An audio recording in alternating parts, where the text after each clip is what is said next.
27 years. That's how long Nelson Mandela sat behind bars, not because he committed a crime, but because he dared to dream of a free and equal South Africa. His cell was no larger than a bathroom, no privacy, no warmth, no hope. At least, that's what his jailers believed. But Mandela was building something they couldn't see, and when he finally walked free, the world watched to see what he would do. Would he retaliate? Would he take revenge? Would he burn the system to the ground? Instead, he did the unthinkable. Before the prison walls, there was fire in his heart.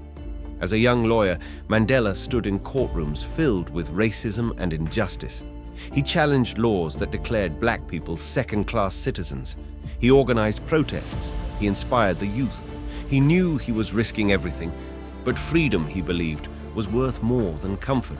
And when the government couldn't silence his voice, they locked away his body. Prison wasn't just punishment, it was transformation.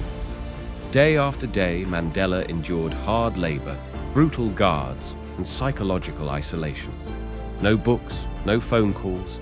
His children grew up without him, and yet he didn't grow bitter.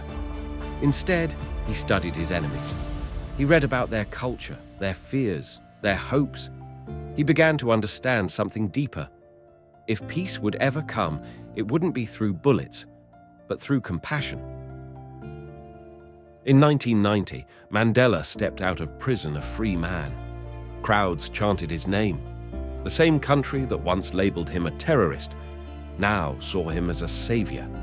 He held the power to break the system that had broken him, to exile his oppressors, to rewrite the story with revenge. The stage was set for vengeance, but he paused. He saw something greater. Mandela shocked the world. He called for unity. He invited his former enemies to speak, to lead, to build together. He even formed a government with the very people who once caged him. Some called it weakness, but Mandela knew it takes far more strength to forgive than to fight. He didn't want to destroy the past. He wanted to build the future. He became the president, but more than a title, he became a symbol, a reminder that even in the face of unimaginable pain, we can choose grace. His forgiveness wasn't just for others, it was healing for an entire country.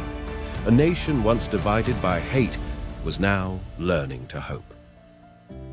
You will be hurt. You will be betrayed. You will have moments where revenge feels right, but don't forget this story. Forgiveness isn't weakness. Forgiveness is power.